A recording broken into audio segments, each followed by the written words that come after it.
Dear students, मैं हूं मुदिता और आप सभी आज मेरे साथ सॉल्व करेंगे assessment worksheet number 2 mathematics. So class 10 आपने अभी तक जितना भी पढ़ा है उसी पे बेस आपको क्वेश्चंस दिए जाएंगे। तो ये आपकी मैथमेटिक्स की असेसमेंट वर्कशीट 2 है। 3 तारीख को ये वर्कशीट आपको करनी है। देखिए, आप लोग को असेसमेंट वर्कशीट के लिए एक सेपरेट कॉपी बनानी है। अगर आपने नहीं बनाई तो बना लीजिए, वरना आप इसे A4 साइज शीट्स पे करके रखेंगे और स्कूल जब भी जाएंगे ये शीट आपकी सबमिट होगी। इसके अलग से मार्क्स हैं, तो बहुत केयरफुली इसको करें, ठीक है। इसके आपको मार्क्स दिए जाएंगे। This worksheet is of 20 marks. 20 number की ये वर्कशीट है, जहाँ पे आपको वर्कशीट में 10 क्वेश्चंस प्रोवाइड हैं। ये क्वेश्चन आपको अलग अलग तरीके से मार्क्स उनके सामने इंडिकेट किया गया है। देखिए, हमने पहले ही बताया था कि डीओई ने बोला है कि आपको फर्स्ट वीक में जो वर्कशीट मिलेगी वो कम्प्लीटली एमसीक्यू बेस्ड होगी, और जो आपको जो फर्स्ट वीक में मिलेगी वहाँ पे आपको सारे तरह के क्वेश्चन मिलेंगे। जो first week of the month होगी वहाँ पे आपको सारे थ्योरेटिकल क्वेश्चन मिलेंगे, केस बेस्ड क्वेश्चन मिलेंगे। एंड थर्ड वीक में जो आएगी वहाँ पे आपको टोटल एमसीक्यू टाइप क्वेश्चन मिलने वाले हैं। सो ये हमारी first week of the month है, दैट मीन यहाँ पे आपको सारे क्वेश्चन मिलेंगे। सो फर्स्ट क्वेश्चन है case study based question.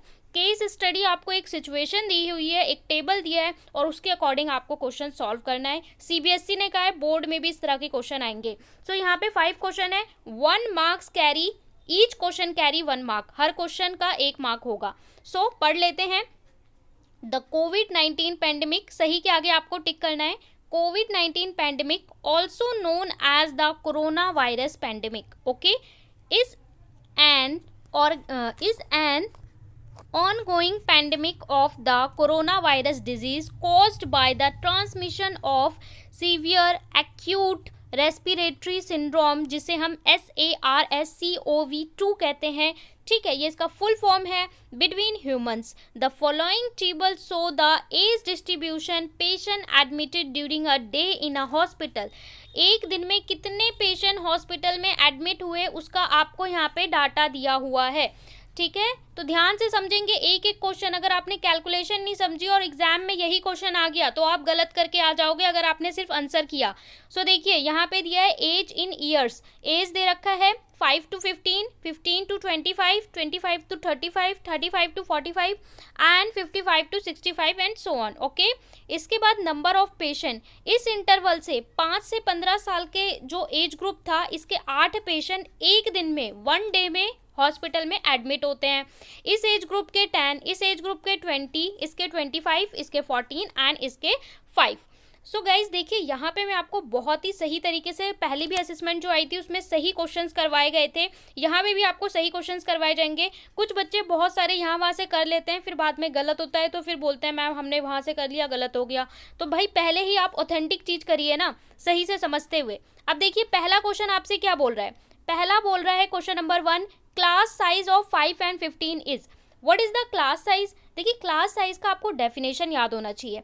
Class size का मतलब होता है difference of upper limit and lower limit. मैं एक बार इसकी डेफिनेशन लिख देती हूँ। Difference of upper limit and lower limit, ठीक है। जो उसकी upper limit and lower limit है उसका जो डिफरेंस होता है वो हमारा होता है class size. So upper limit is the 15 and lower limit is the 5। तो 15 माइनस 5, 15 में से 5 गया, कितना बचा? 10 बचा। तो 15 में से 5 जाएगा, कितना बचेगा? 10 बचेगा भाई। तो 10 कहाँ पे ऑप्शन है? सी आपका ऑप्शन है 10, 5, 15, 10 एंड 20। तो सी इज द करेक्ट आंसर। कैसे? आपको डेफिनेशन पता होनी चाहिए। क्लास साइज का मतलब होता है difference of upper size, upper limit and lower limit. So upper limit 15 है, जब आप 15 में से 5 घटाओगे तो कितना बचेगा? 10 बचेगा। इसके बाद सेकंड है class mark of a class interval. अब यहाँ पे आपसे पूछ रहा है क्लास मार्क। बच्चे क्लास साइज और क्लास मार्क में कंफ्यूज हो जाते हैं। क्लास मार्क क्या होता है? तो क्लास मार्क की डेफिनेशन होती है average of upper limit and lower limit. इसकी डेफिनेशन होती है average of upper limit and lower limit. Average कैसे निकालते हो? 2 नंबर हैं, दोनों को ऐड करके 2 से डिवाइड।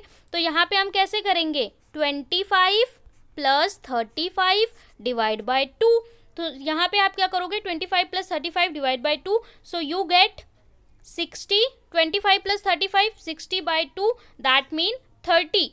सो यहाँ पे कितना आएगा? 30 आएगा, ठीक है, क्योंकि आपको क्या निकालना है, क्लास मार्क निकालना है।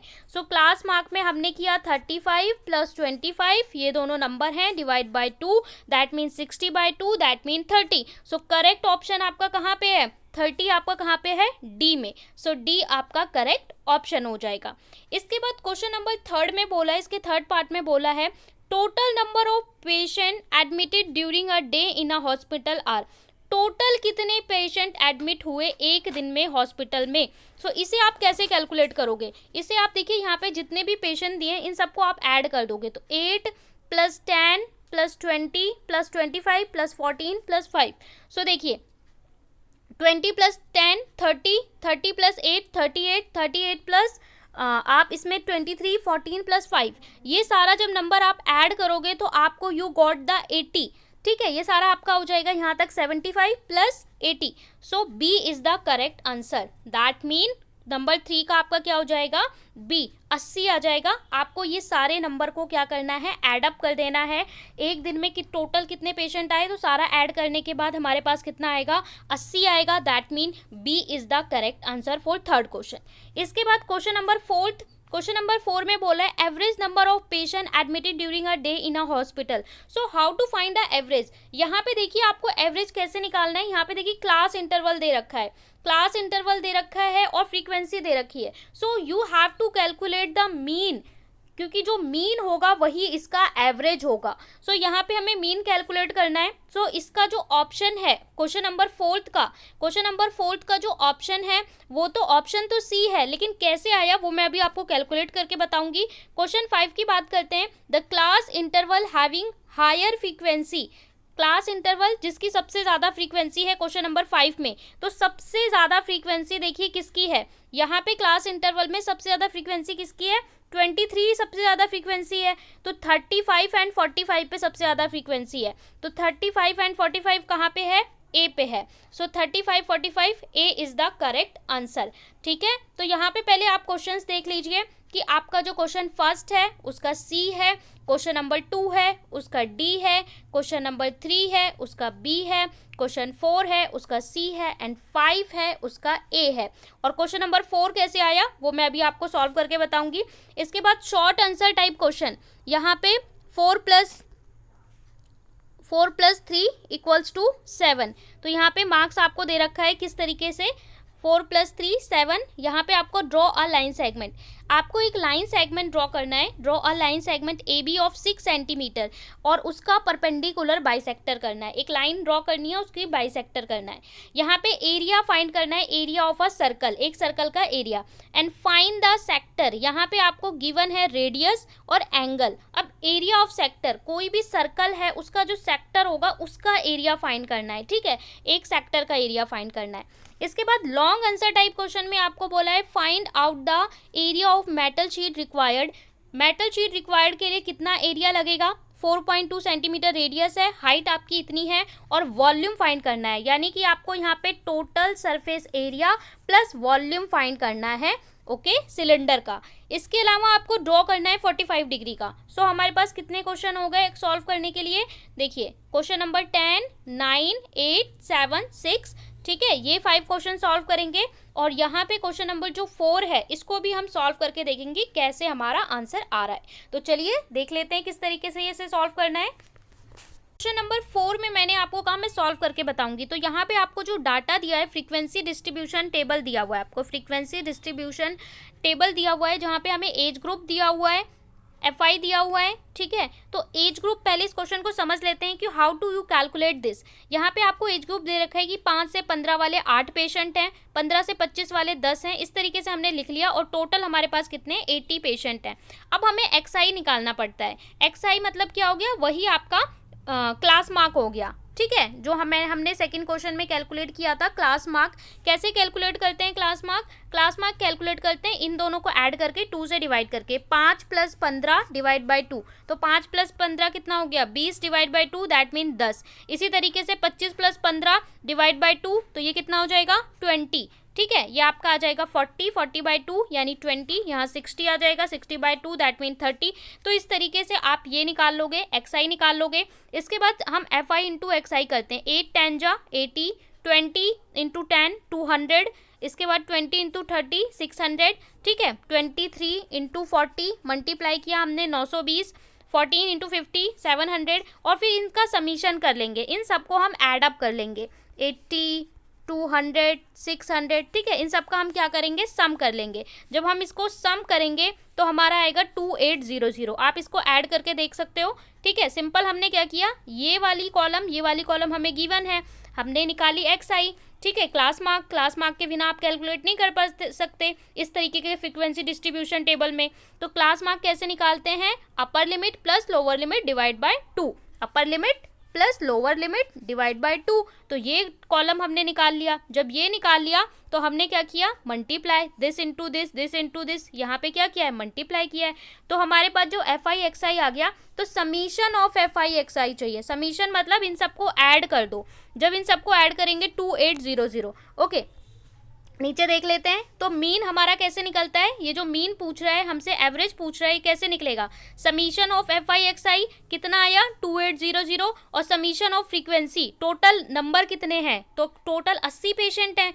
तो हमने क्या किया, 2800 डिवाइड बाय 80, 0 से 0 कटेगा, 8 1 जा 8, और ये आपका जाएगा 35 पे। सो 35 आपका आंसर। तो मैंने 4 का जो आपका एमसीक्यू वाला क्वेश्चन था ना, केस बेस, वहाँ पे सी ऑप्शन था। तो सी ऑप्शन कैसे आया था वो आपको यहाँ पे समझना है, बिना ये कैलकुलेशन करे आप नहीं बता सकते। तो ये सी इसका इस तरीके से आया है। अब मैंने 5th तो आपको बता ही दिया था, अब 6th देख लेते हैं। तो 6th में आपसे बोला है कि ड्रॉ परपेंडिकुलर बाइसेक्टर, ठीक है। Draw perpendicular bisector of 6 centimetre line, 6 centimetre line का परपेंडिकुलर बाइसेक्टर ड्रॉ करो। तो ड्रॉ कैसे होगा, सबसे पहले आपको स्केल से एक लाइन ड्रॉ करनी है। ये लाइन कितनी होनी चाहिए, 6 सेंटीमीटर की होनी चाहिए। ये पॉइंट हमारा ए होगा, ये पॉइंट हमारा बी होगा। अब आपको क्या करना है, पेंसिल अपनी कंपास में फिट करनी है, ठीक है। जब आप पेंसिल लोगे, पेंसिल को कंपास में फिट करोगे, इस वाले पॉइंट पे रखना है हमें, और इस वाले पॉइंट पे रख के हमें एक ऊपर आर्क मारना है, एक नीचे मारना है। इसके बाद पहले आपने ए को सेंटर मारा, और यहाँ पे कट। अब बी को हम बी पे कंपास रखेंगे और पेंसिल से यहाँ पे आर्क लगाएंगे और यहाँ पे आर्क लगाएंगे। अब इन दोनों को हम ज्वाइन कर देंगे, तो ये लाइन हमारी क्या बन गई, परपेंडिकुलर बाइसेक्टर। मतलब ये लाइन को डिवाइड कर देगी 3 और 3 सेंटीमीटर में। यहाँ से यहाँ तक का लेंथ हो जाएगा 3 सेंटीमीटर, और यहाँ से यहाँ तक का हो जाएगा 3 सेंटीमीटर। दैट मीन अगर आपके पास स्केल नहीं है तो आप कंपास से किसी लाइन को इक्वली डिवाइड कर सकते हो। बहुत ही सिंपल होता है, मैंने 9th में भी आपको सिखाया था। सिंपल है, हमने ए बी 2 पॉइंट लिए, 6 सेंटीमीटर की लाइन ड्रॉ की, कंपास से यहाँ पे जब आपने पेंसिल से यहाँ पे रखा तो ये आर्क लगाया, और ठीक है यहाँ पे रखा तो ये लगाया और नीचे लगाया। इसके बाद यहाँ पे रखोगे ऐसे और ऐसे। इसके बाद हमने सीधी स्केल से लाइन खींच दी, हमारा ड्रॉ हो गया बाइसेक्टर। स्टेप ऑफ कंस्ट्रक्शन लिखने को बोला नहीं है, सो आप इजीली ड्रॉ कर दोगे, ठीक है, क्योंकि उसने हमें बोला नहीं है कंस्ट्रक्शन, स्टेप ऑफ कंस्ट्रक्शन लिखिए। और अगर आप चाहो तो आप लिख भी सकते हो, ठीक है, कि draw a line segment, draw a line segment AB equal to 6 centimeter. Okay, take A as center and mark a point this, take B as center and mark a point this M, और यहाँ पे इसको नाम दे दिया N, and join MN. So MN is a required perpendicular bisector. इस तरीके से आप लिख सकते हो। और इस पॉइंट को हमने क्या बोल दिया, इसको बोल दिया M, इसको बोल दिया N। तो ये आपका हो गया क्वेश्चन नंबर 6। इसके बाद क्वेश्चन नंबर 7 में हमसे बोला है उसने, एरिया ऑफ सर्कल। आपके पास एक सर्कल है, इसका एरिया निकालिए अगर इसका रेडियस इसने बोला है कितना है, 7 सेंटीमीटर है। तो एरिया ऑफ सर्कल क्या होता है, पाई आर स्क्वायर, पाई 22/7, आर कितना हो गया 7 इंटू 7, सो 7 1 जा 7, 7 1 जा 7, सो आपका 22 इंटू 7 154 सेंटीमीटर स्क्वायर।